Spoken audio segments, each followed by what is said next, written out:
Buenos días.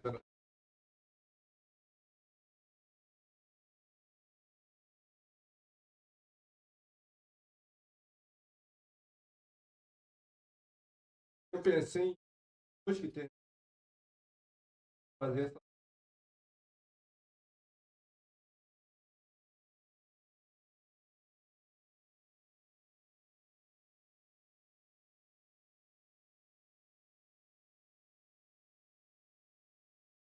fazer um buraco. Ou seria melhor fazer uma casa?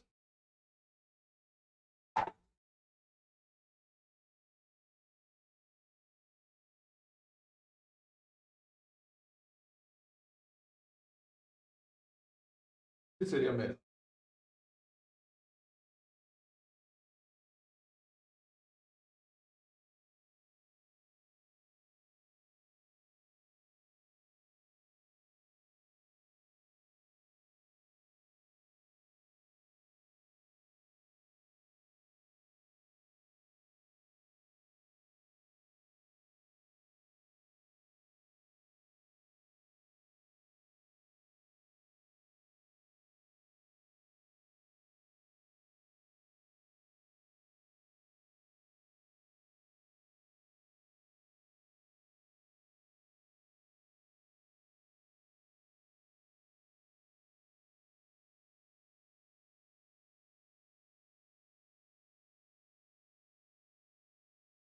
Olá. Instead, which is what our animation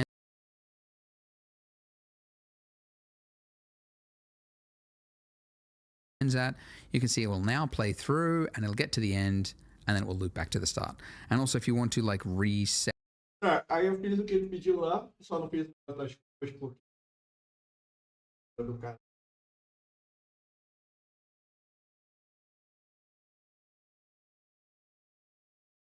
Ó, faz a animação. Acho que eu vou ter que tomar bastante café hoje, porque acho que eu sei uma corrida. Uma corrida e renderizar, como é que fica? Dá uma olhada como é que tá. É tudo.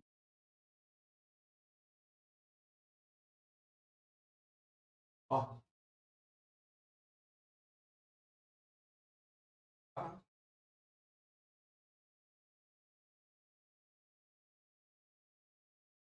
10 FPS.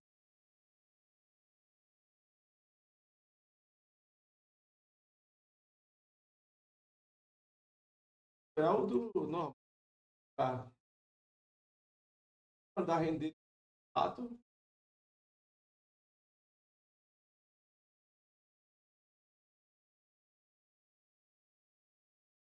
Aí a placa chora, né, filha?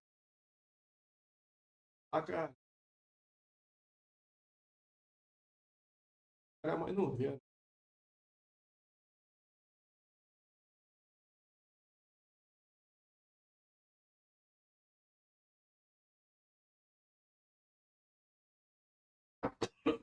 Eita. Só que aquela parte do.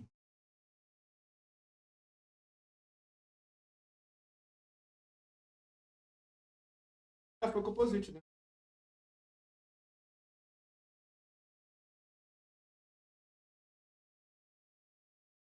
Essa parte aqui do. Eu não sei porque o meu pega só o roteiro.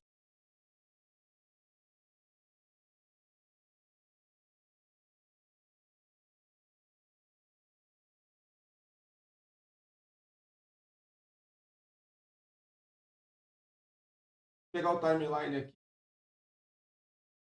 Cruzeiro. Ah, lá. E aí quando eu apaguei,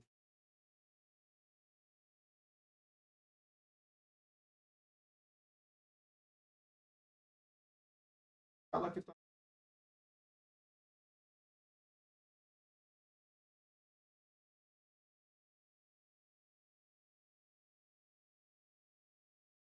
Eu apaguei, parou de. Aqui, olha, pô.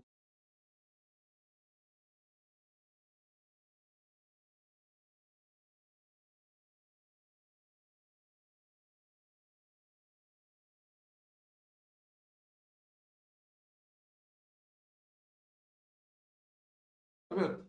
Quando eu apago, não sei porquê, simplesmente para de fazer.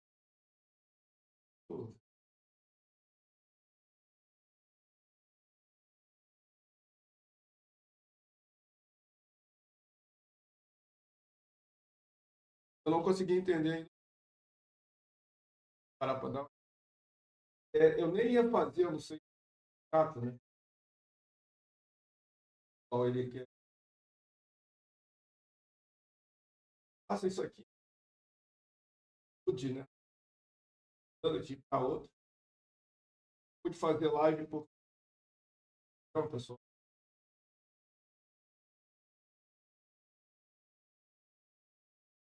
Essa luta aqui.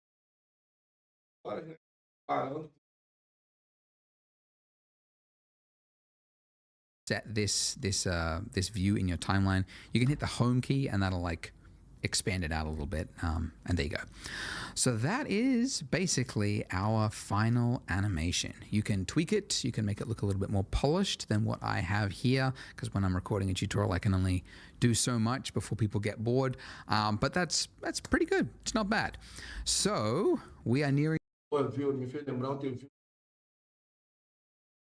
Cara fez. Aprender. Pegou a mulher aí. Pulou ela. Nossa Senhora. Nearing the end, go ahead, click here to join me. Esse cara demorou.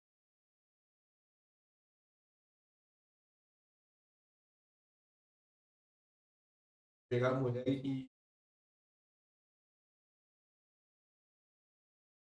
ela in what might be the final part, where we're going to do rendering and forming that final animation. So click there and I will see you there. We've got the donuts, we've got the animation. Now it's time to do our final lovely render.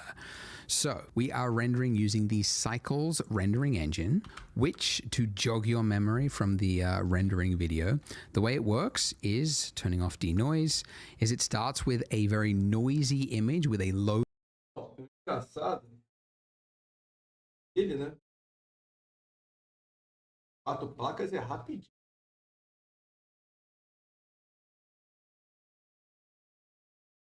Demora o negócio.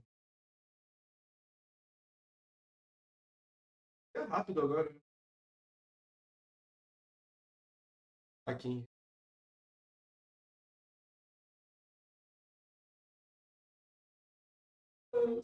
Low sample count, and then over time, you can see in the top left there, it throws more. Ele tá aqui, ó. Você rápido nada, ó. Bora. More samples at it, and it refined that image to be cleaner and cleaner, essentially. So if we were to set this maximum sample count to a really absurdly low value, like say 10 samples, you could see it renders very quickly, right? It's done almost instantaneously, but it's so noisy that you can't see any of the detail. Now, there is the magical denoise function, which we will be using. However, that is not. It does solve a lot. It's definitely helpful, but it's not perfect, especially for animations, because on. Ele disse se você apertar aqui 10, bem baixo, não dá para você.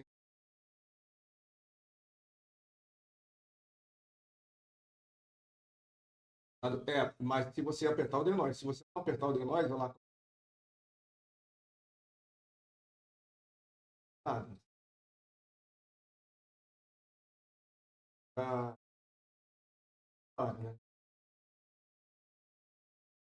Mas no Each frame, the sample variation, even though it's set to be stable, there will be variances frame to frame. So if you're using a low sample count, this AI denoiser, it will do its best, but it'll still have like splotchy patterns that will appear. And you can actually notice it if you go looking for it.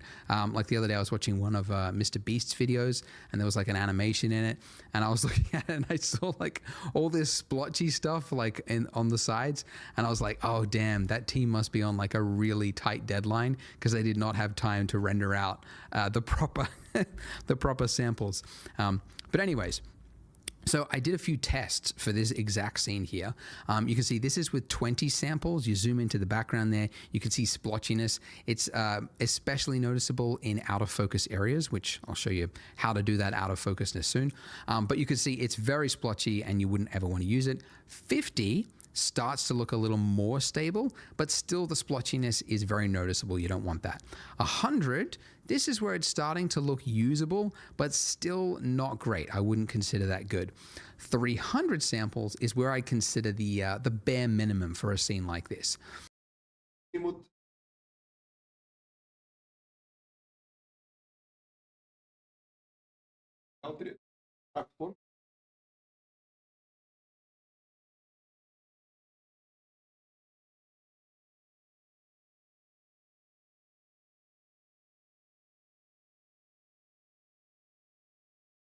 But ideally, you would be able to go up to 500 samples, which is where a lot of that splotchiness is so negligible that you don't really notice it.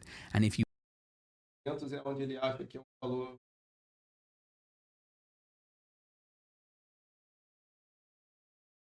razoável. A placa de vídeo. have time or you don't mind rendering, overnight or something like that, or maybe a couple of overnights, 1,000 samples will get you an even cleaner looking result. So for my max sample amount, I'm going to go with 500. And by the way, there is viewport and there is render, and these settings are identical. I was tweaking viewport before because I was showing you in the viewport, but obviously it's what's in. Opa, peraí.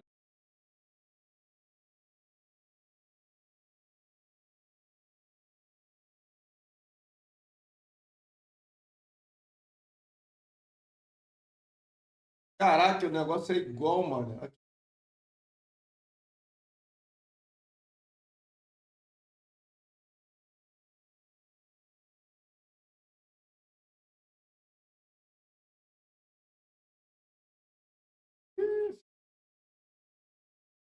Bom, cara. The render settings, which is going to be saved into your final animation. There is also noise threshold, also known as adaptive sampling. And the way this works is it will try to look at the image and determine which areas are already clean enough and then which areas need more samples, like dark areas where there's not enough light or something, and it'll throw more samples specifically into that area. And it's very efficient and I would love to use it.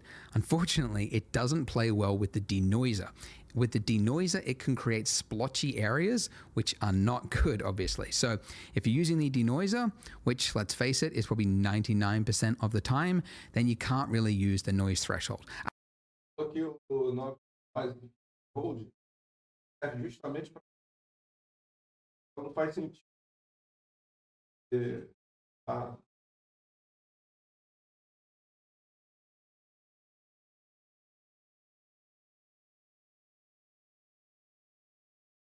At least as far as I've seen, I haven't seen it work reliably enough. So uncheck noise threshold. Samples, I went with 500. Try to go, if you're on a laptop, maybe 300, but try to go up from there and you'll get a nice, clean result. Para tirar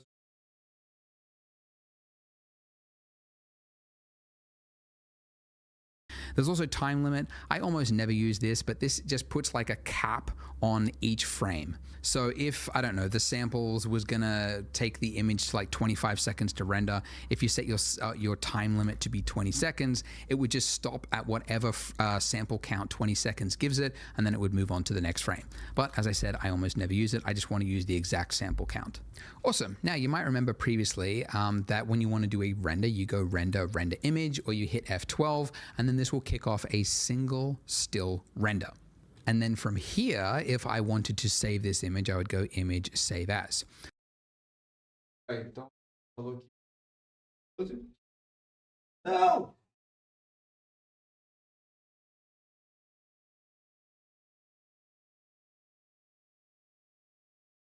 A velocidade que o dele renderizou.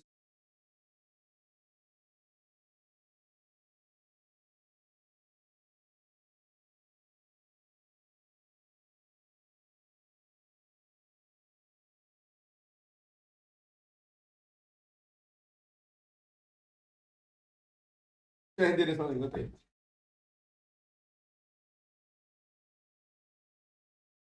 4.3090. Uma 7.600, 7.600, 819.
Ó, caraca, isso demora, hein?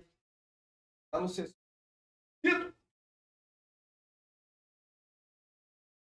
Peguei. Olha a diferença de o cara ter 4 3.090. O que acontece?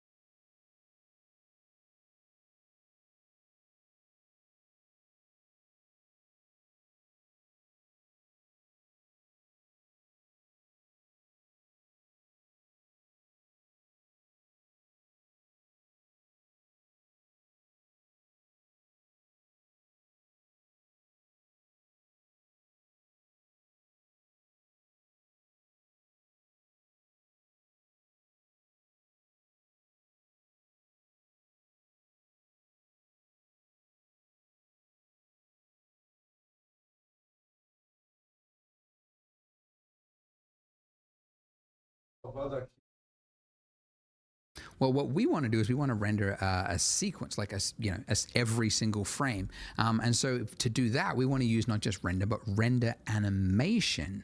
And when you do that, it will use and it will save the file for you in whatever you put in the output settings over here.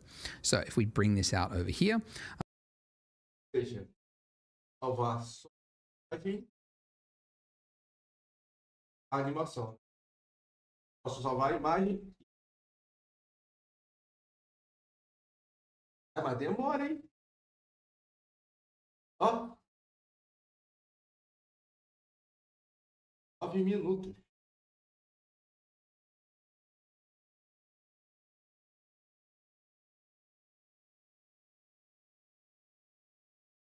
You can see your resolutions defined up there. You got your frame rate, yada, yada. The output one here. So this is the folder where it's going to save the file to.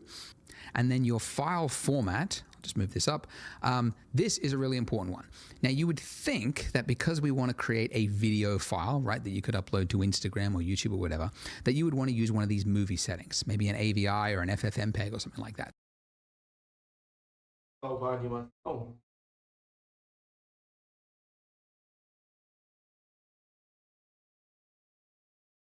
Eu não vi o que ele botou. Save animation.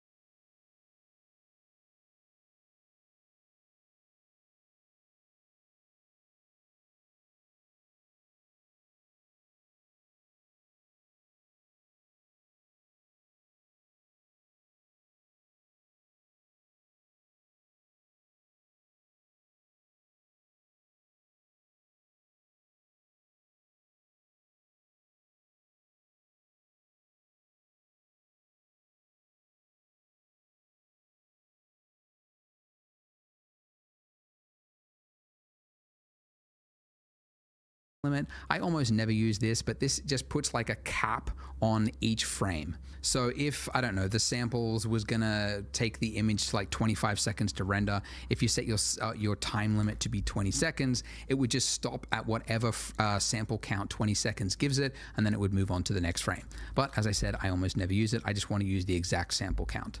Awesome. Now you might remember previously that when you want to do a render, you go render image, or you hit F12, and then this will kick off a single Então, aqui no render eu não tenho.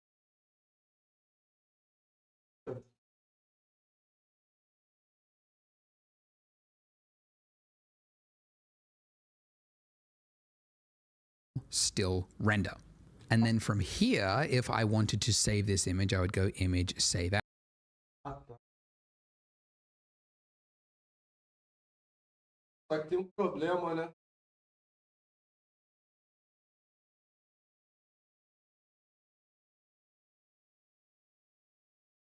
Vai dar pra fazer 2 horas. Aí é aqui que ele vai salvar a animação. Vou ter que ficar aqui um. As. Well, what we want to do is we want to render a sequence, like every single frame. And so to do that, we want to use not just render, but render animation. And when you do that, it will use and it will save the file for you in whatever you put in the output settings over here. So if we bring this out over here, you can see no output. Ele tá não, a parada toda. PS. E aqui embaixo foi onde ele falou que. E agora só tem. Olha isso. Tem mais. see your resolutions defined up there. You got your frame rate, yada, yada. The output one here. So this is the folder where it's going to save the file to. And then your file format, I'll just move this up. This is a really important. Now you would think. Eu tô com um sintomazinho. Tempo atrás. Tava que nem. Mas. Eu tem tempo, tem muito. Aí chegou uma hora que tava muito intenso, cara. Depois parou. Aí, logo depois,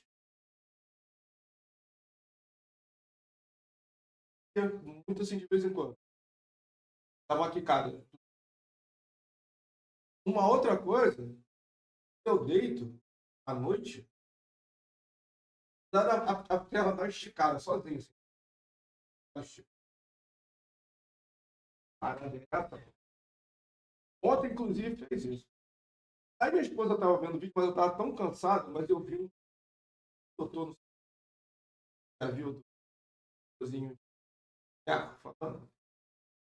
Aí ele falando de coma, tipo, coração, doideira, esticando, ansiedade, falta de magnésio. De fato, eu não.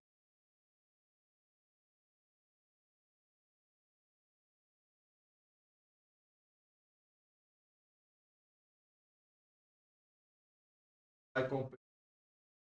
Perguntei, ele falou que era o magnésio. Comprar isso é o bisfinato.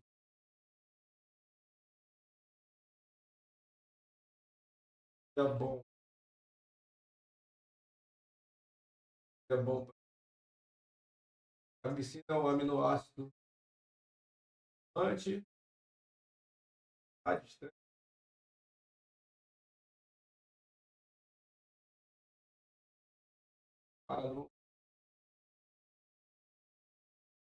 Pelo menos assim, já estou há 2 semanas acordando 6 horas da manhã.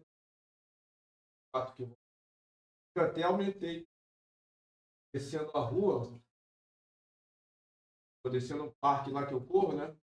Sempre pego daqui, saio, vou no parque e volto para casa. Fui no parque, aí lá dentro tem uma reta já no final. Fui e voltei mais 2 vezes.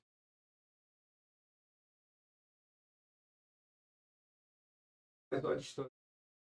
Think that because we want to create a video file, right, that you could upload to Instagram or YouTube or whatever, that you would want to use one of these movie settings, maybe an AVI or an FFF. A dele ali, né? Ali, ó. Pegado. Hoje.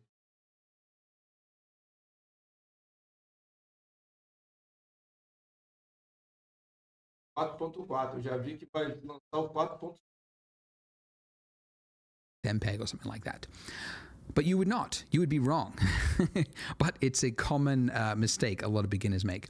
The reason you don't want to ever render a scene directly into this format is that if at any point during the rendering process your computer was to crash, or let's face it, Windows was to do another update overnight and you can never figure out when it's going to do it and it just does it randomly and you... Anyways.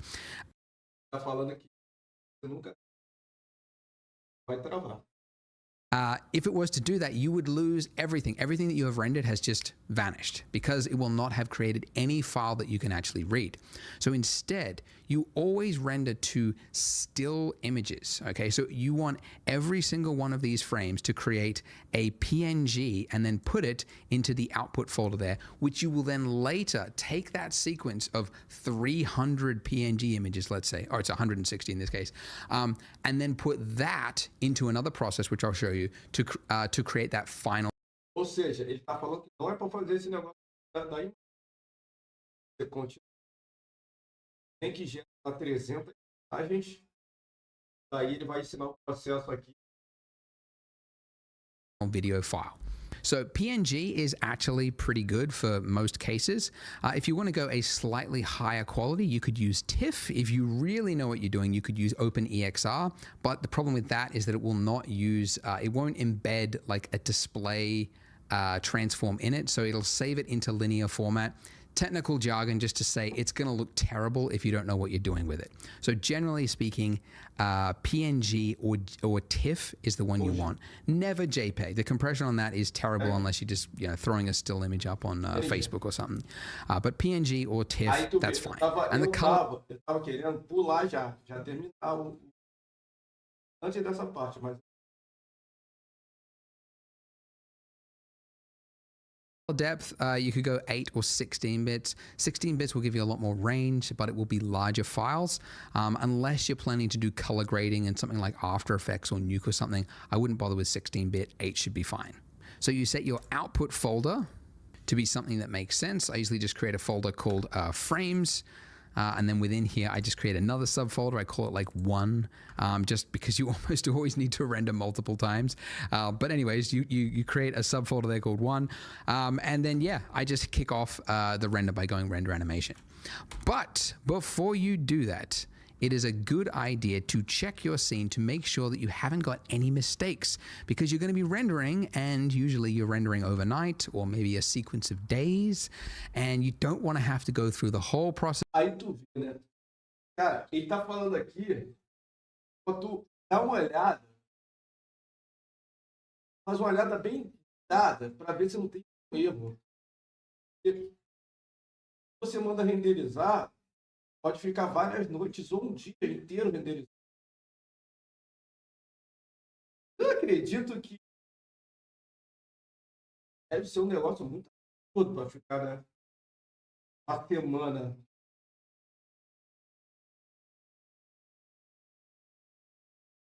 Vou perguntar aqui, ó.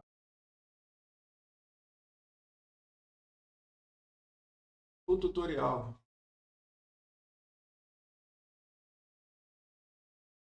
Tá no final. Tá. Vai ver. Procurar erros. Pode.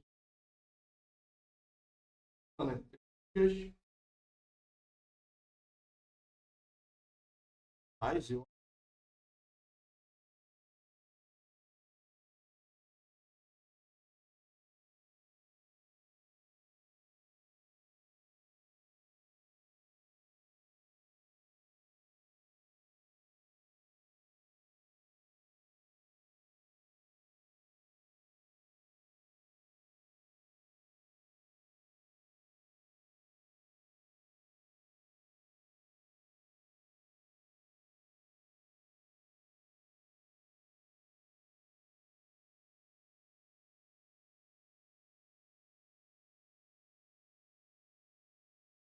algumas horas.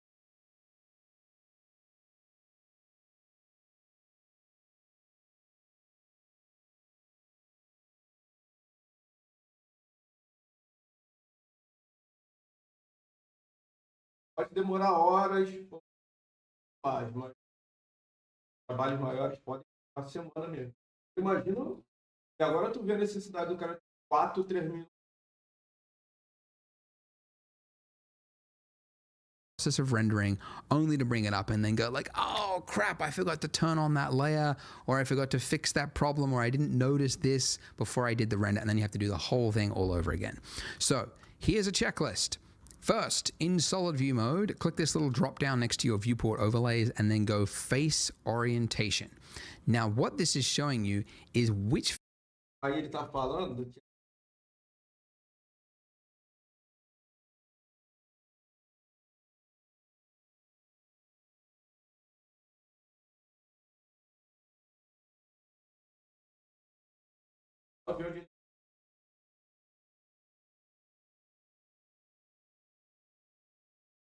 and then go face mas também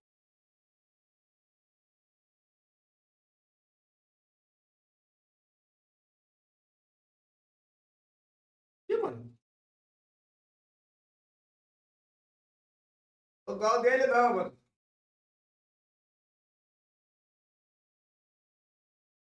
Diferente isso aqui. orientation. Now, what this is showing you is which faces are facing the correct direction. So the face is the solid part of the mesh and it's like paper thin, right? But there is a correct direction and there is a wrong direction. So the correct direction is the direction that the camera and the shader expects to see, and it can render correctly. If it's showing you the opposite side of the face, it means that the shading is likely to get screwed up. So if you see anything in your scene that is red, it means that it is facing the wrong direction, okay? So in this case, it thought that the kitchen should be rendered outside, right? Because it was a cube that we started with, so it puts the faces outside it, because it wouldn't know that we want to render inside it. So in this case, if you have a red face like this, you select it, select everything on the mesh just by tapping A, and then you want to hit Shift N, okay? Now that should fix it. If it doesn't, because on the case you want to have it facing inwards, like Aí ele falou para selecionar o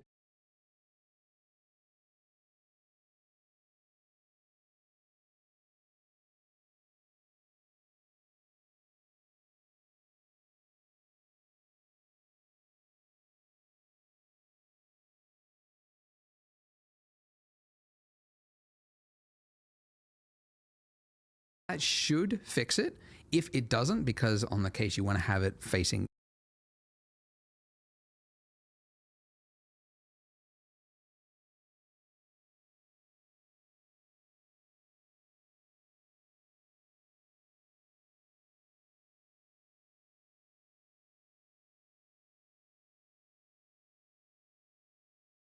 inwards, like in this case, this little recalculate normals box here.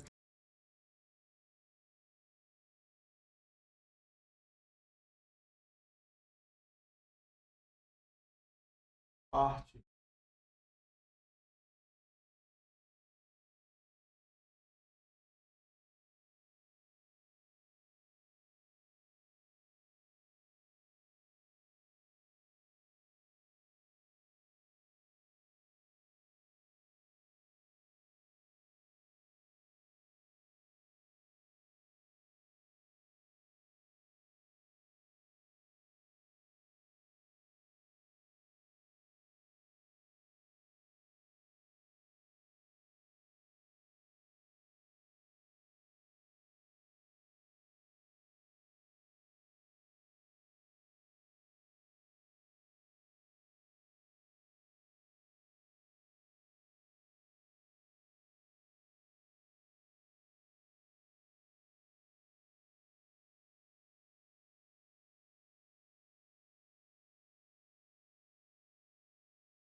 Nada, nada, nada está acontecendo.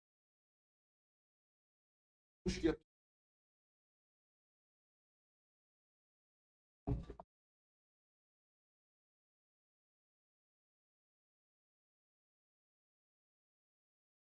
Quem não vê a parte vermelha, ó,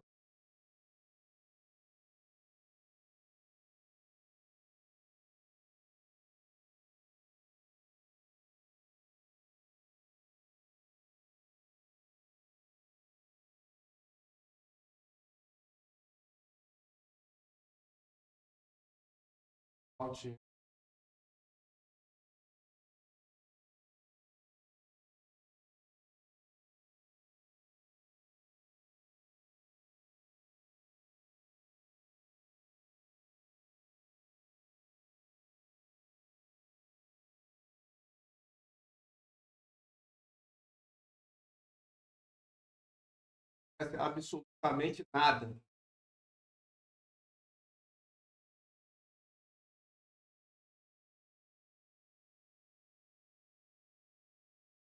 Edit mode mesmo.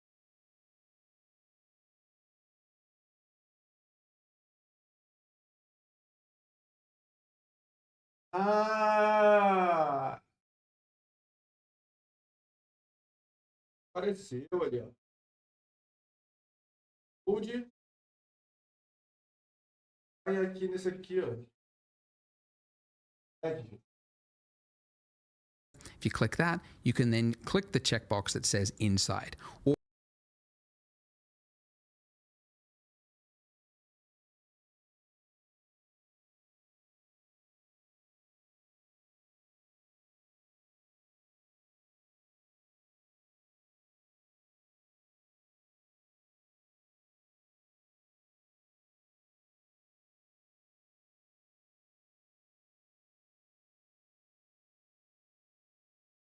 Ó, agora ficou tudo vermelho.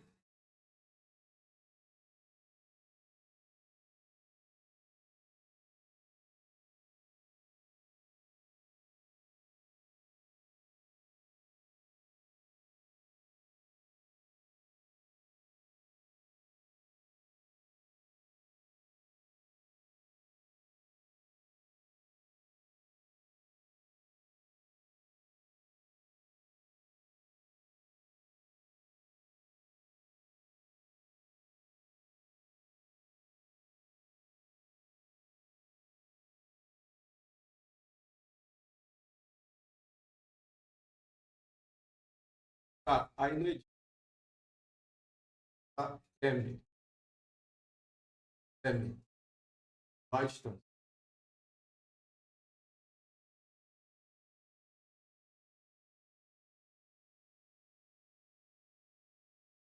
Tudo vermelho, mano.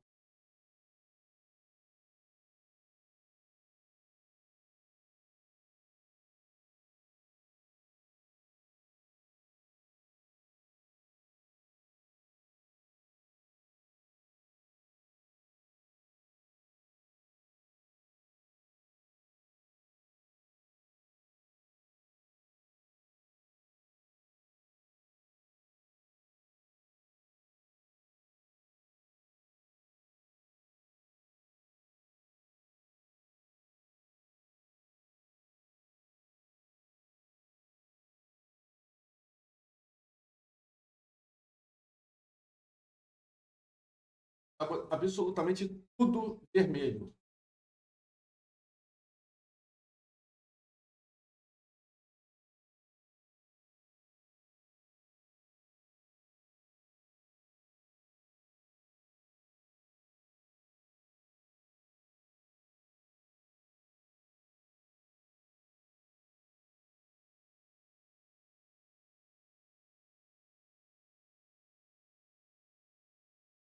Tá, aí no edit mode.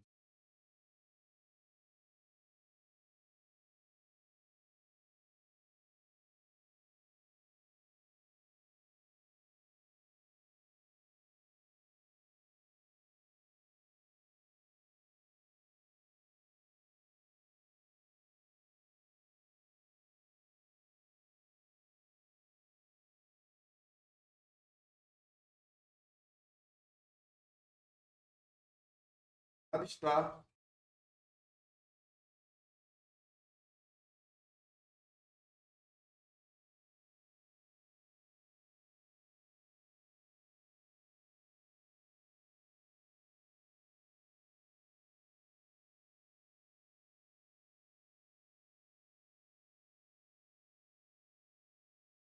falou que se tudo tiver selecionado, é que ele não consegue corrigir. Então, ferrou, ele está selecionando tudo. Totalmente.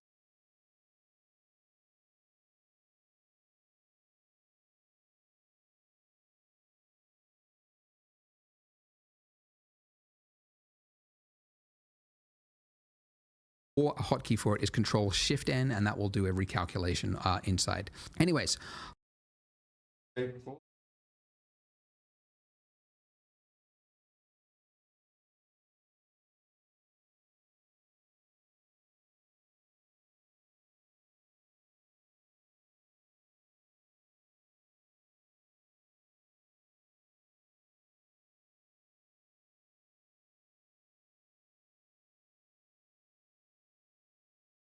long story short, you just want to make sure that everything you see is blue. If you've got anything, a sprinkle or, you know, a donut or a plate or anything like that, just make sure everything is showing up as blue because that's very important.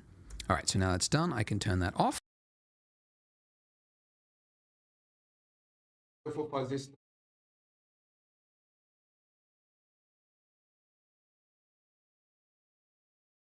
The other thing that you want to check is that you haven't got any rogue objects that will be showing up in the render that you don't want to be there. Like, for example, this weird looking little UFO thing, right? These little sprinkles that are just hovering off into space here. So that is because we've got some sprinkles which are being referenced on our geometry node stack, but we don't want these individual ones which are being referenced to appear in the render. So on the sprinkles collection, I'm just going to uncheck this little camera icon, and that means it's viewable in the viewport, but it's not going to appear in the render. Então aqui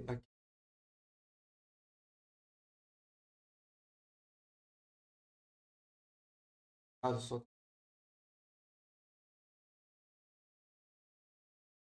mais, né?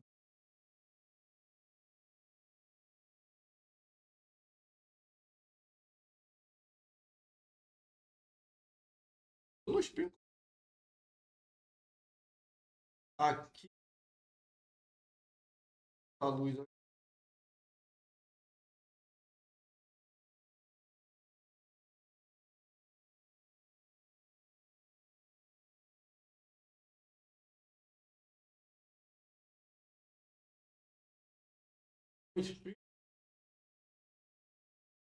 Dois. Ele parece. This will not affect the objects over here. When it's referenced in a geometry node system, it's just going to treat that as its own separate thing, and it's not going to hide it from the render. But it just means that these 5 little reference sprinkles will be invisible in the render. The other thing that you want to check is to look at your intersections, okay? Because looking at my donut, look at that. Wow, I've got a massive intersection. And this would be noticeable because the camera is now moving and it is above it, right? So you don't want to have intersections. So I'm actually going to use this as an excuse to slightly reorient my donuts and create a much more appealing looking stack.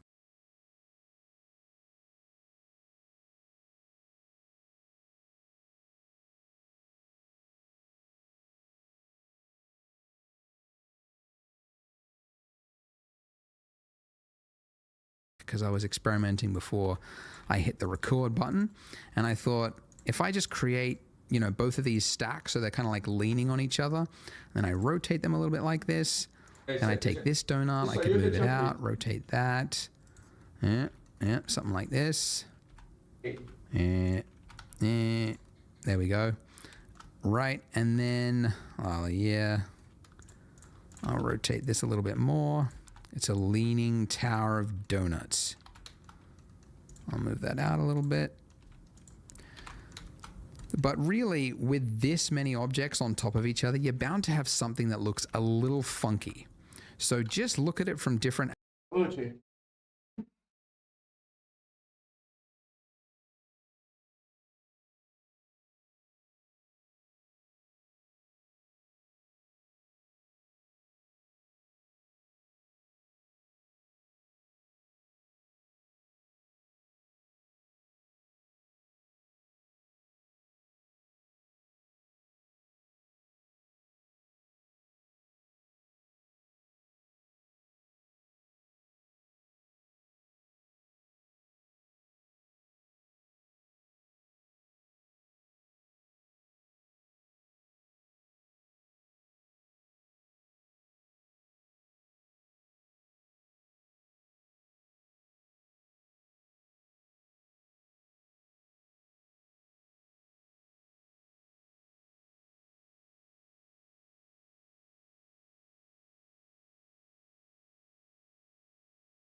angles. I mean, the most important one is the camera, right? Making sure that it is sensible. But because we've got a moving camera, it kind of has to look good from multiple angles. The other thing I noticed also is it would look a lot better if I could see the top of this donut here. So I noticed if I select this stack and I rotate it like this, almost like it's on the edge of that plate there, like the lip, and it's kind of leaning this way, it looks a lot nicer. Yeah, see, now I can see the top of that donut, and yeah, just feels a lot nicer. I'd actually rotate a little bit further, and then I'll move it up. Eu acho que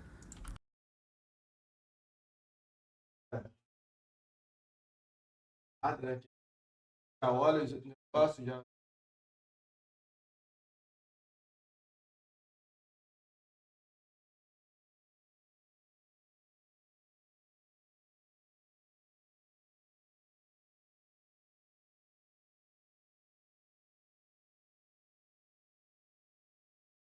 Parte de partes.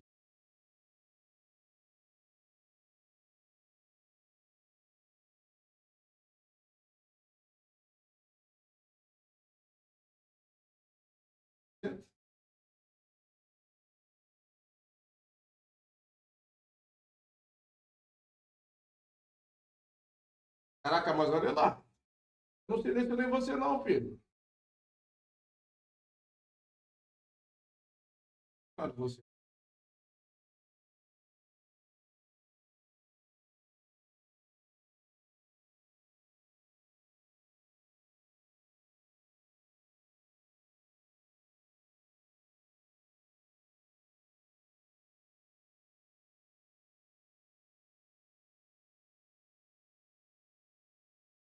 Fechou.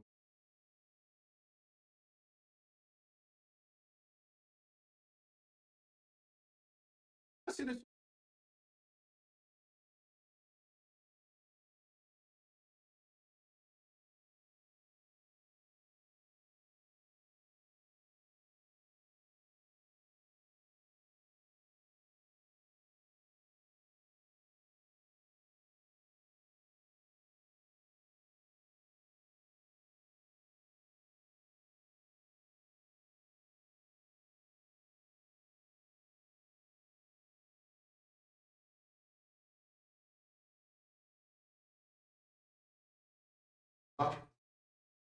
Rotate this one.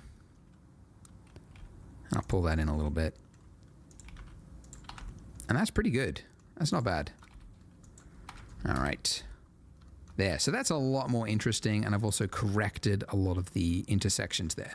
But, you know, as I mentioned before, guys, this is a tutorial, and I can't fix everything whilst I'm running the tutorial. So have a look at your scene, and have a look at, you know, the plate. Is there a donut which is hovering above the plate like it is here? Make sure that it's not, or at least make sure that it is not in a place that's noticeable, because that will not be good, and you'll be I mean, I actually finished the final animation sequence for this tutorial, and then noticed right at the end that one of the donuts was like this, and I just didn't notice it right until I did after the render sequence was complete. And actually, a coworker of mine was also working on the scene, helping render some extra sequences, and he didn't notice it either. And we were both like, "Damn, how did we miss that?" because you just don't go looking for it. So I'm calling it out now because I'm sure a lot of you watching have got intersections, and it's good to try to fix it now. Another one to check for is your lighting and your exposure ranges. So first thing I know is that looking at this is good. It's putting a lot of the attention on the donuts, which is great. But this, everything here in the background is just, it's so dark, it's almost hard to see. And it feels a little bit too moody, right? It's almost like a Rembrandt painting or something like that. I want it to feel a little lighter, a little bit more friendly. So on the roof here, on the ceiling of my kitchen, I'm going to shift and then right click to put my 3D cursor there. And then right at that point, I'm going to add in an area lamp. And I'm just going to move it down slightly just to make sure it's not clipping through the surface. And then, yeah, let's go look in this. So this is what it is with it off. And then if I just increase this, you can see it's just adding a little bit of fill light to the whole scene to just feel a little bit lighter and a little less...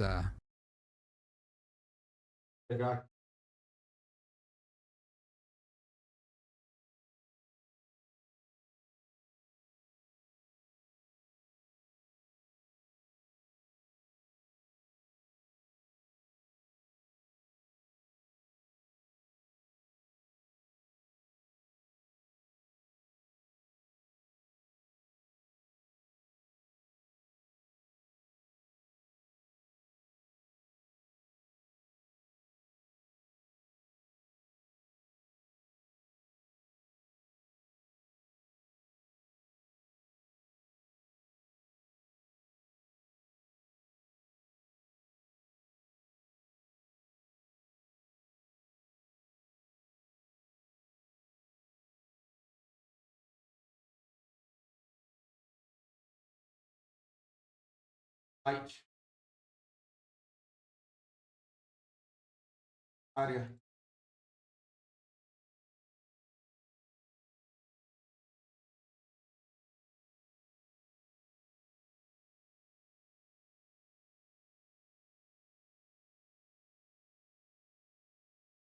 Yeah, extreme in its light choice.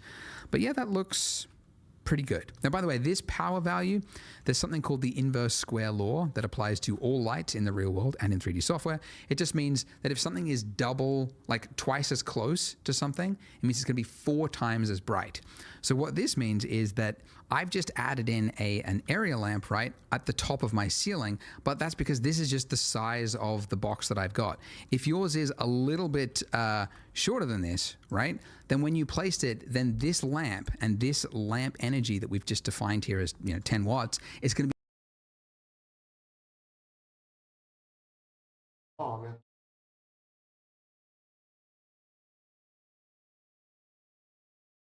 Man. a lot brighter.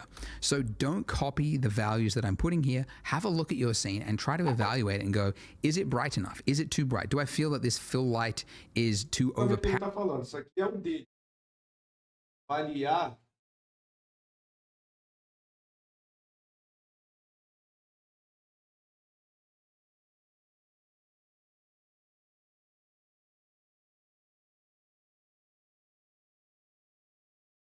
And something that I recommend, and this I do a lot of the time for a lot of final renders, is underneath your color management, if you go to View Transform, change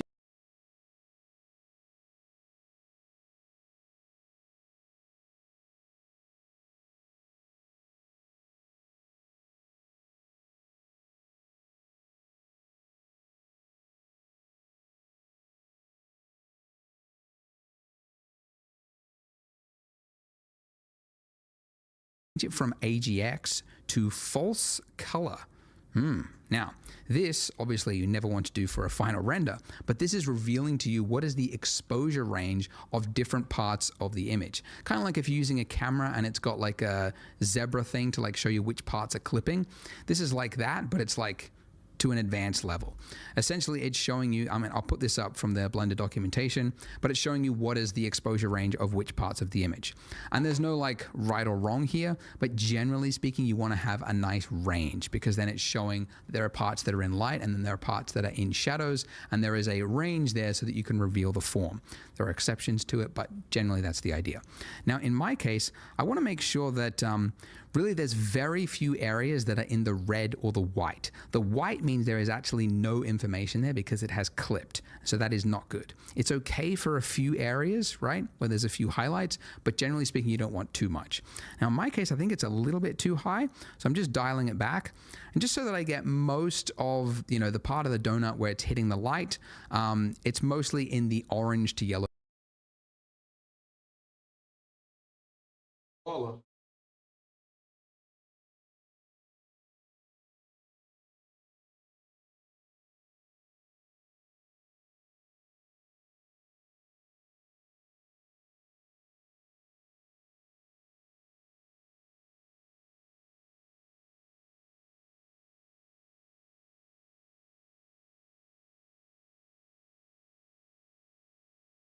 range with a very small amount of red or white coming through. So once I'm happy with that, make sure you change it back to AGX, otherwise you'll be Sim.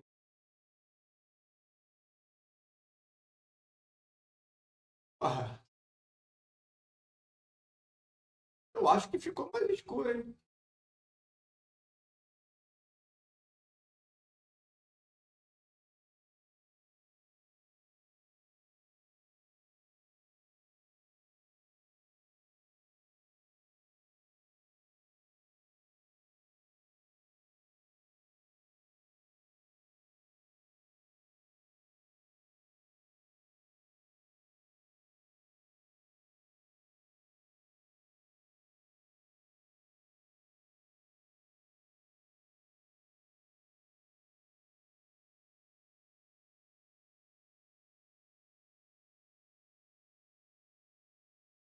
rendering to false color, and that will look horrible. A few other aesthetic choices. I noticed that the pink was a little bit too hot. The saturation does make a difference, so I'm just going to dial it back to around about a 0.6 value.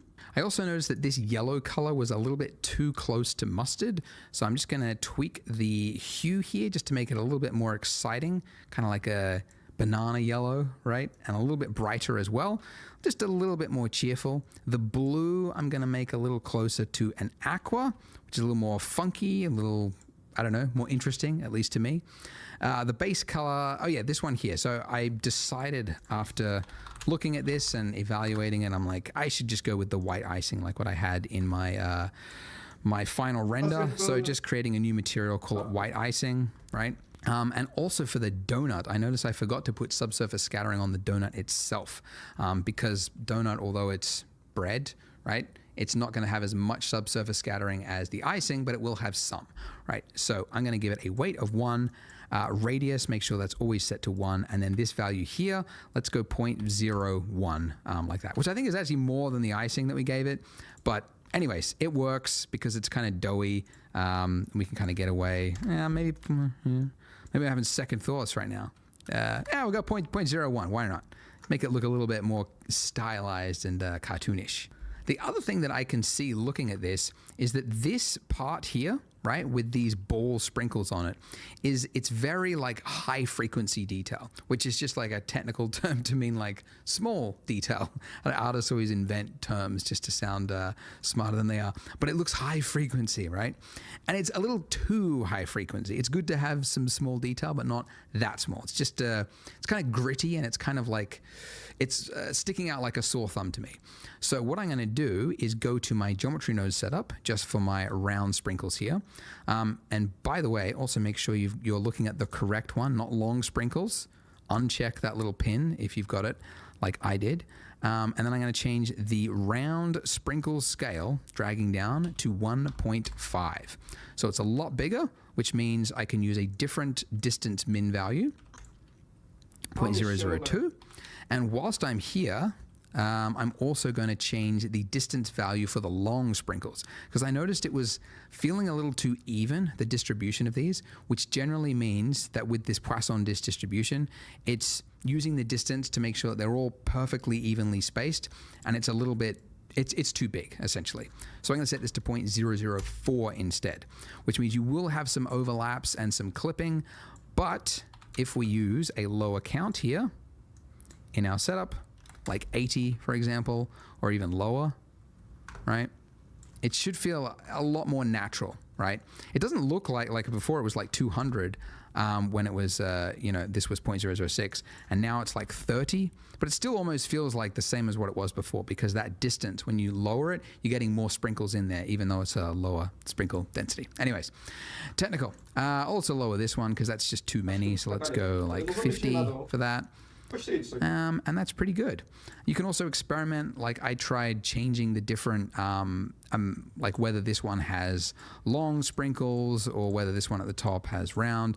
You can play around with these. I went, I think the bottom one I gave long. This one I'm going to turn it off. Já deve ter umas 2 semanas comigo no ventilador. Tá sol, mas tá frio. Tá 19 graus aqui no graus agora no. Tá frio. Eu fui correr de manhã, devia estar uns 15. Pra caramba. So no sprinkles on that one. And just try and get a nice, feel for it. You're just trying to go for something that looks a little balanced in its detail, so you don't have too much repetition across it. So I'm trying to get a nice breakup of like round, long, none, round, etc. The other thing, since we're talking about detail, is looking at this, right? This is small detail. This is small detail. These shapes here, right? This is large detail. Okay, so we've got large and we've got this small detail. We don't have any medium detail. And it's good to have a variance across the scene. Just, I don't know, it's one of the design rules. It just helps things feel a little bit more aesthetically pleasing. So something I saw when I was looking on Pinterest many years ago for one of the old donut series was like, you can put bigger sprinkles, like a few big chunky sprinkles on it. And it just adds variance to it, and it just makes it look a lot more appealing. So for that, you could do it using geometry nodes, but I just do it by hand placing like 3 sprinkles. So on this donut here, shift right clicking on this part of the donut. I'll go into, here we go, solid view mode, and then shift A, and then I'm gonna add in a UV sphere. Default settings are okay. I'm just gonna scale it down like that, right? So this is the size of the sprinkle, quite big. You could imagine it almost as like a gumball or something. It's probably not big enough to be a gumball, but you know what I mean, like something big, right? Make sure you're using shade smooth. And for the material, sorry if this is like getting too in the weeds, but a lot of people when they're following tutorials, they like to know the exact settings that I used. So I'm trying to show them all whilst not taking too long. But yeah, there we go. So I go for like a aqua color. Yeah, like that. And then I want to turn the roughness like all the way down like that. Cool. And now I just need to duplicate that sprinkle. So duplicate here. I'll pull it out, and I'm just going to go with 3. You could go for more, but I'm just going to go with 3. And I'm only going to put it on this donut. I'm not going to bother with the others. I'm going to say this is the special one. This is the one that we want your eye to be drawn to. So this is the one with a little bit more detail than the others. I'm sorry if I'm doing a horrible zigzaggy job of... I could do snapping, but I'm like, it's just too much work to do the snapping functions for this. So I'm going to select those 3, shift select the icing, control P, and then go keep transform. There we go. So now they're all attached to that. Just in case I move the donut, it's correctly done. The final thing I think I changed was the world settings underneath the air and dust for our sky texture. I just dialed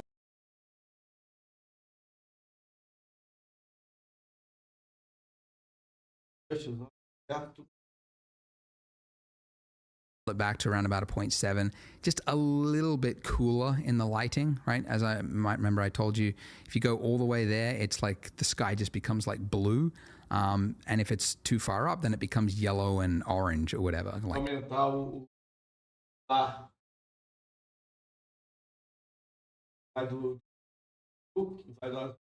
kind of too decayed, but like a 0.7-ish, it'll just look, it just feels a little cleaner in comparison.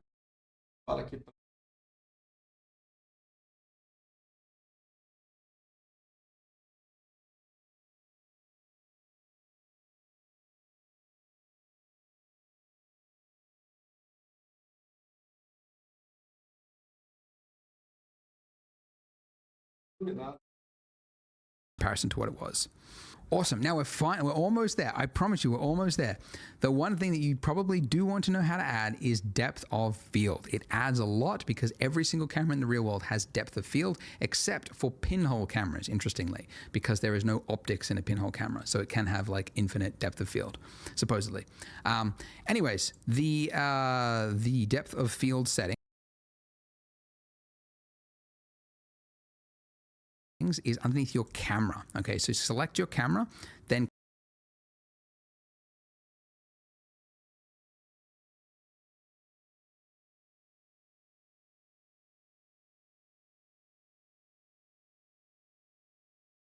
Até não. Não tem.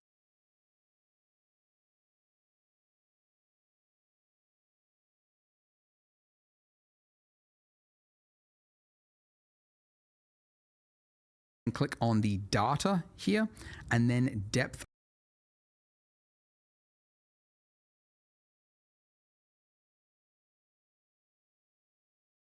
of field right at the bottom. So check that box and everything will become blurry because it doesn't have a focus object yet. So click the little eyedropper tool and then just click on this icing, this pink donut icing right in the front. Vou igual dele ali não.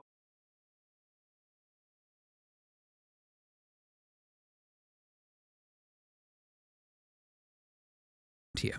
And there you go. So that is depth of field. It used to be really difficult to do in Blender. I started like 20 years ago, and it was this horrible like motion blur thing you had to do for the camera to like rotate it. Anyway, it's just a checkbox now. It's fascinating. Anyways, the f-stop. If you're unfamiliar with cameras, the lower the f-stop, the shallower that depth of field. So you can see very little of this image is actually in focus. É o desfoque, né? So it's actually good for like miniatures. But if you want more of the scene to be in focus, like you want more of this donut stack to be seen, I would go with an f-stop somewhere between 6 or 8, something around that range. I think I went with 8 for my final one, or maybe it was 6. Can't remember. Anyways, but you can see the stuff in the background there is now out of focus, and it puts the attention where it should be, right on those donuts in the middle there. And the other thing that I always forget to enable is motion blur. So underneath your render settings here, you just need to check motion blur. And Poxa,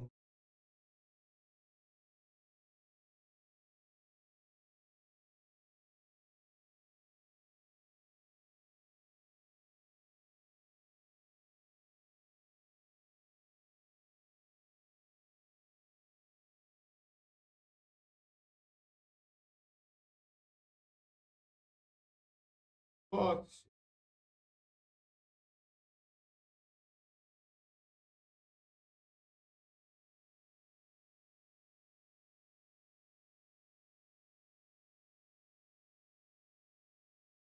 Eu vou tentar.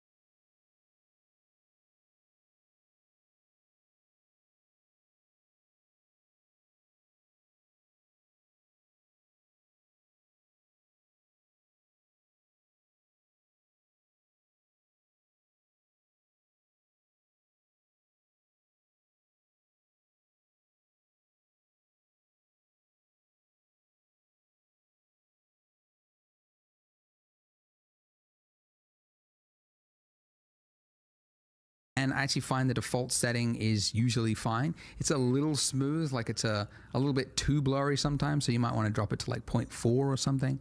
But I don't know. Poxa, blur.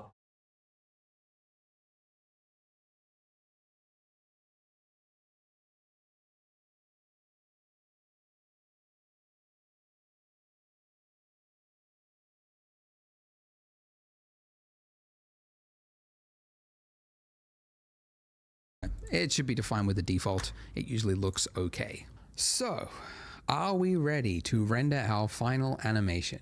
Well, I actually thought yes. So that little jump cut that you saw there was me going, yeah, let's render that animation. And then I rendered it out. And then I came back and I went, wait a minute. I've made some errors. Bom, bom. Now, can you tell what they are? I will give you a clue. Right here, right here, right here. We're missing those three little balls that we created, little sprinkles. And then also, look in the background here, mysteriously dark, almost as if the area lamp that we added is not there. So I'll first of all say it's very common to do this. You think that you're finally ready, like, yeah, everything looks good, kick off the final animation. I've sometimes waited like over a week for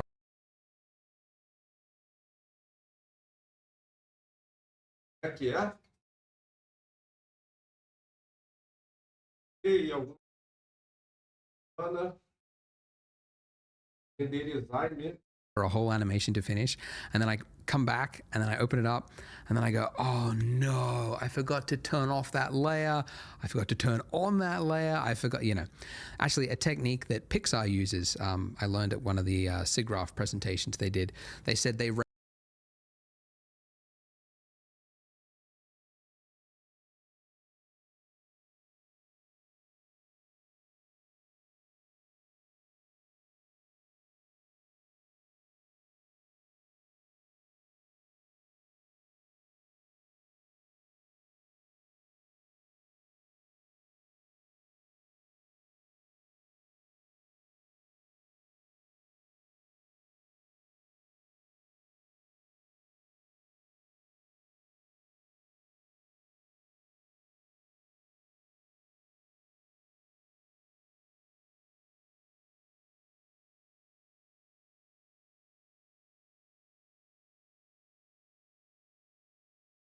render the first frame, the middle frame, and the end frame of every shot before they do the full animation sequence, because that usually reveals any problems in the animation, which they can then correct. So I should have done that, but didn't. Anyways, what was my mistake? Well, when we disabled this sprinkles collection, right? We disabled it from appearing in the render. That's fine, but when we created these objects, I didn't check what was the active collection. So when you add a new object, it adds it to whatever is the selected collection, this little one with the little box around it. Ou seja, quando ele travou aqui, né? Então, travou essa seleção de objetos, esqueceu, né? Marcar para a bolinha que ele ficou no alvo. So obviously, it put it inside of that collection. So Aí ele tem que de novo ali dentro da. These spheres should not be inside the sprinkles, so I'm going to drag it out into a donut collection, which is where it should be. And then this area lamp as well. That's the reason that the background is dark, is because that was inside the sprinkle. Como ele não também a luz também botou dentro.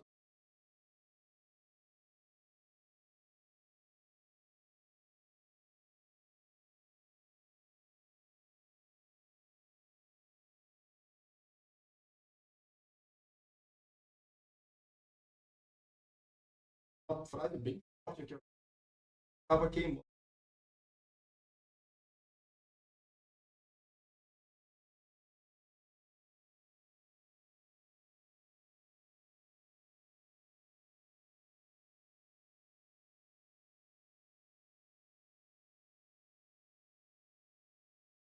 So it was hidden from the render as well.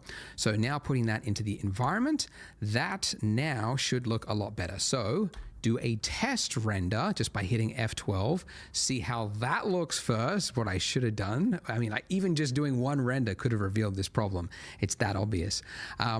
But do a test render, check, look, we've got the balls appearing, the fill light is now in the background.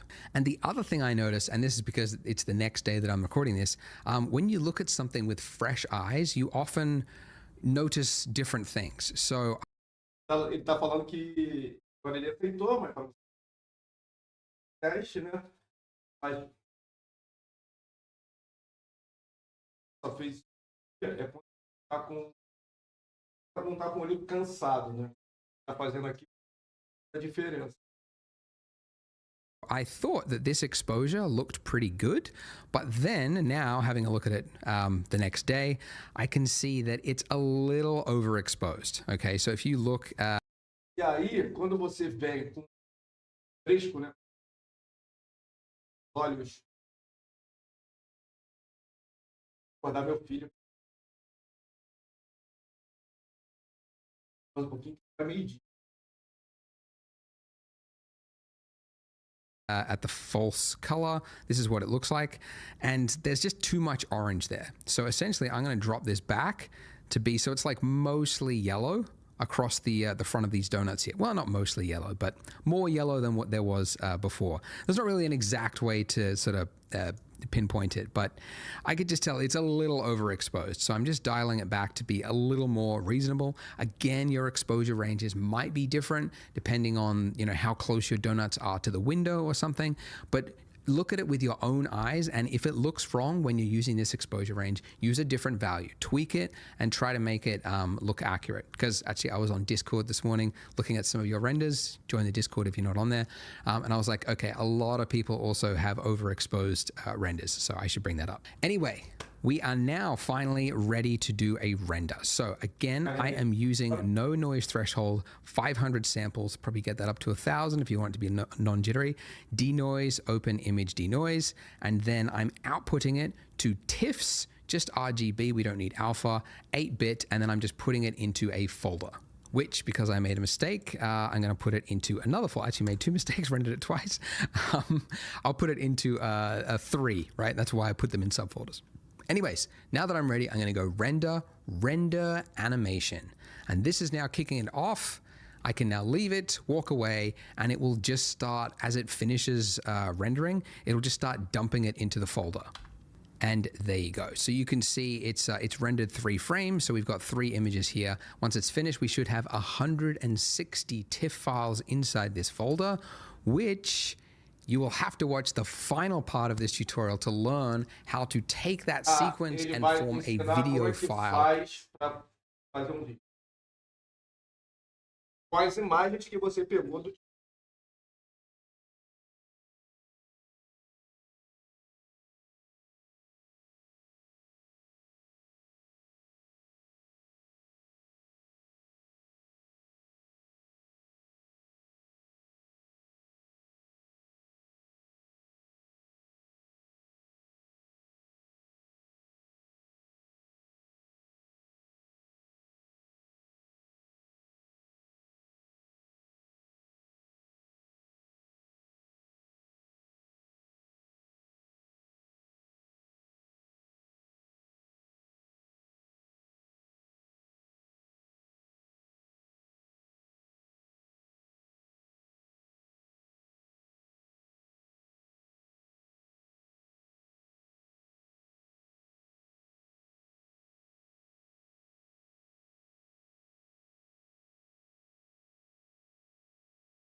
that you can use and send, etc.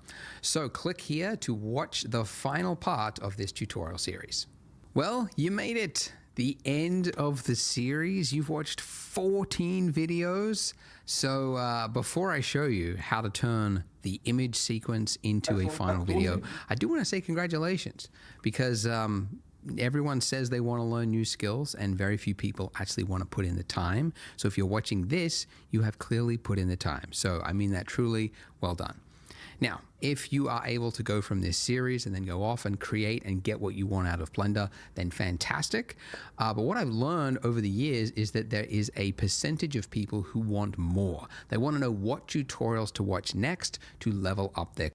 Era isso que eu queria ver, porque fala aqui que parabéns, né? Percentual muito pequeno de pessoas.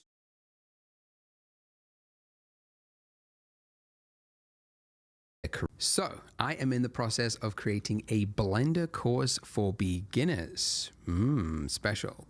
So this is going to be for you guys, essentially, people who finish this course and then they want more. They want to know how do they do other parts of Blender beyond just a donut. So it's not available yet, but I'm looking to release it in early 2024 if I can. So if you want to be notified when it is available, click the link in the description and you can join a separate email list just for this course to be notified once it is available. It's not going to be free. free. It is going to be a paid course, but it is, for people who really want to take this seriously and make a career out of it, that is for you. So with that out of the way, now on to the tutorial. If you followed the last part correctly, you should find inside this folder 160 TIFF files, which are, you can open them individually and look at the images. But if you want to create a video, then this is what you do. If you're using this as part of another video project, then you might be using software like Premiere. I know that's not all of you, but I'll just quickly show you for those who want to use Premiere instead. You just click on the first image and then check image sequence. That'll import it and then just drag that into a new sequence, and there you go. And then you can just import, Yeah, you think about it.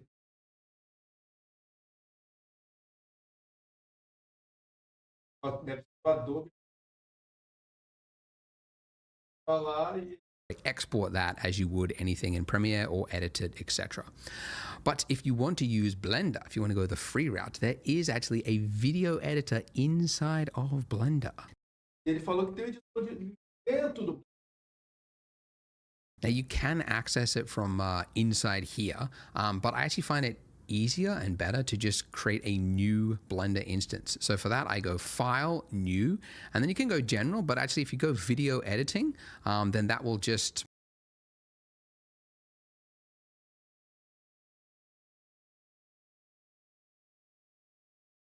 set it up for you, ready to go, and it saves a bunch of time. This isn't like a special version of Blender or anything when you choose this. Like if you want to use, the standard Blender layout or whatever, it's still there. It's just it's created this video, like this screen layout and everything is already configured and ready to go for you. Anyways, so down here, this is your video editor. This is the sequencer, as it's called. And then up here is going to show you the video that it's displaying. So the first thing you need to do is load in that image sequence. So Shift-A hotkey works all over Blender. Choose Image Sequence. Navigate to that folder where you have all of these TIFF files. And unlike Premiere, where you select the first one and then import that, this one you need to select all of them. So the hotkey is just A to select everything. Hotkeys work everywhere across Blender. And then go Add Image Strip. Aha. Now you can see we've got this strip at the bottom here. And if we hit the space bar, we should see at the top the image sequence playing. Awesome. Now, it looks a little slow, and you'll see actually in the top left-hand corner, it's playing at 24 frames a second. And that's because although we set it up as 30 frames a second, we just rendered that into the image sequence. It doesn't know what the frame rate is. The only reason we did that was so that when you're playing the animation in the viewport, it's actually at the correct speed. But to set it up here, you set your frame rate here from 24 to 30. And now... Porque quando você corta, tem a perna, vai. If you play it, you'll see it's going at 30 frames a second. It's a little faster, it's a little smoother, and it looks good. Great. Now you can see it just kind of ends, right? Just goes into like blank nothing. And we don't want that. I want to really hold on this end frame because this is the important frame where all the donuts are revealed at the end there. And it's really easy to extend the last frame. You just click on the end of that strip at the bottom there till it lights up white. And then you can either click and drag out or hit the hotkey G to grab, and we can just move it all the way to the end. So 250, that's what the final, like the frame range here is, right? If you want it to be longer or shorter, you can change it there, but I'm going to keep it at 250. So that means now it gets to the end and then it just holds here and lets you soak in those donuts. Cool. And this is fine. You could export this, but I also just want to have a nice fade out at the end because why not? Just learn about something in the video sequence editor. To do that, I'm going to go Shift-A and then add in a color. And the color is already set up as black, so that's fine. So I'm just dragging it over the end here. And you can see it just jumps to the color because that's now over the top of that other strip. So it's reading top to bottom. So it's black is over the top. And instead of it being a jump cut to black, we obviously want to fade it. So to do that, just click that strip there and then say Shift-A and then say Fade In. And you'll see it's hard to read here from this because it's got like black at the bottom, but there is actually, can I do that? I'm using the same hotkey control middle mouse button as when we're using the graph editor. But you can see there is like a slight, like a little ramp up like that. That's just showing you it's fading in. But there you go. That's the fade in effect there. And what that is doing is it's just created a keyframe animation for this opacity slider to just do a very quick fade in there. But there you go. So now that's it. That's what we want. This is what we want to form into a video file, which we could upload to YouTube or Instagram or whatever. So to create that, here in your output settings, you want to again choose a folder that you want to save it to. I usually save it inside of the folder with the frames, and I just call it video and then say accept. Now, because we set this up as a new video editing file, it's automatically set the file format for us as FFmpeg video. And this is actually the most flexible. I've never needed AVI JPEG or RAW. It just creates those ginormous gigabyte files that you can never do anything with anyway. So FFmpeg is the one you want because it's got the most options. And go underneath encoding, and this is where you'll find all of your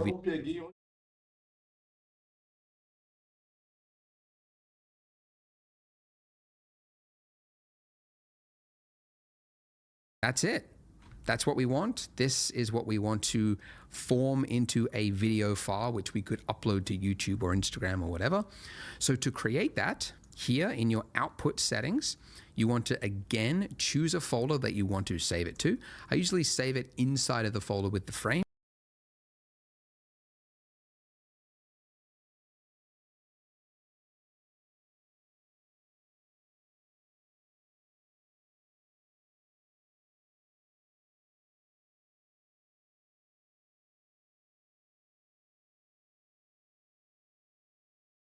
And I just call it video and then say accept. Now, because we set this up as a new video editing file, it's automatically set the file format for us as FFmpeg video. And this is actually the most flexible. I've never needed AVI JPEG or RAW. It just creates those ginormous gigabyte files that you can never do anything with anyway. So FFmpeg is the one you want because it's got the most options. And go underneath encoding, and this is where you'll find all of your video settings for encoding. So the container, that is your, like, think of it as the file extension, right? So if it's a .mov file, that would be QuickTime. If it is a .mkv file, that annoying format that Premiere can't read, and it's supposed to be better than MP4s, but nothing can read it except VLC. Anyways, that would be Matroska. Matroska is the one. WebM, that's like a format that is becoming more common online. You could use that.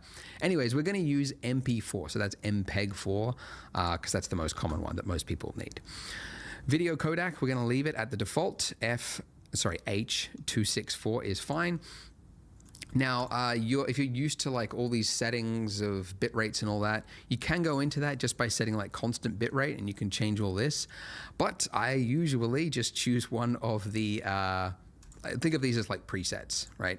So high quality is probably good enough for most people. If you want to go even higher quality, perceptually lossless will mean it's almost the highest quality possible, so there's no loss. Lossless would put it at no loss at all, so it's like the highest quality. I don't think you ever need that. Like, acho que uma semana acordando 6 horas da manhã para dar uma corrida. Cara, fui dormir meia-noite. Eu vi oração à noite. Devo ter apagado uma. Perceptually lossless is probably fine for like more than every case you would need, right? So perceptually lossless. And that's it. Audio, we don't have any audio. If you wanted to, you could add in sound here if you wanted to. We don't have audio, so I'm going to set the audio codec to no audio. I don't think it makes a difference to the output, but anyway. And that's it. So now what do you do to export this? The same as before, it's render animation. And what this does is it just chews through those frames in the sequence. And you can see at the bottom there how fast it's going. And it's going to fade out. Boop. And that's it. So the reason it did that, by the way, is like, because like, how would it know like not to render from the camera? Because we just said render animation. It's because in your, oh, where is it?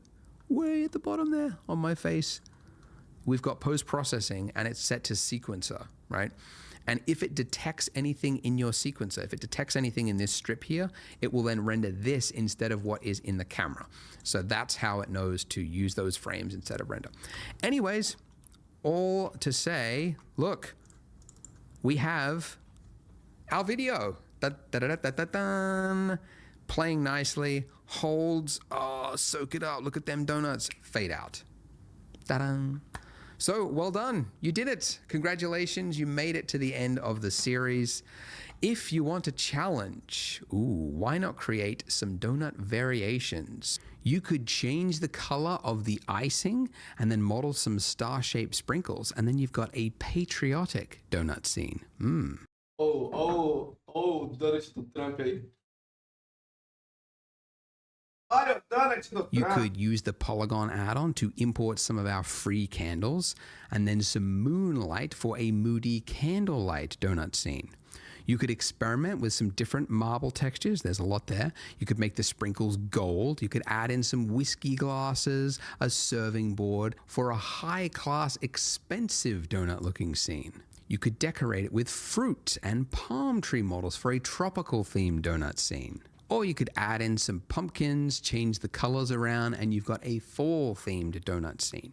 There's a lot that you could do, so have a stab, have a go at it, and try to elevate this and make the donut scene your own, because that's where the real learning comes in. Otherwise, thank you so much for watching, and I will see you in a future video.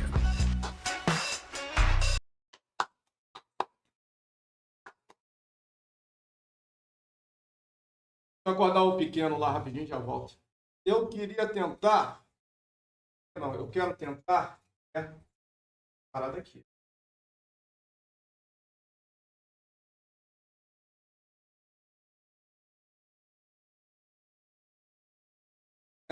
Vamos lá. Só acordar o pequeno. Deixa só acordar o pequeno. Rapidinho.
Bom, é isso aí, senhores.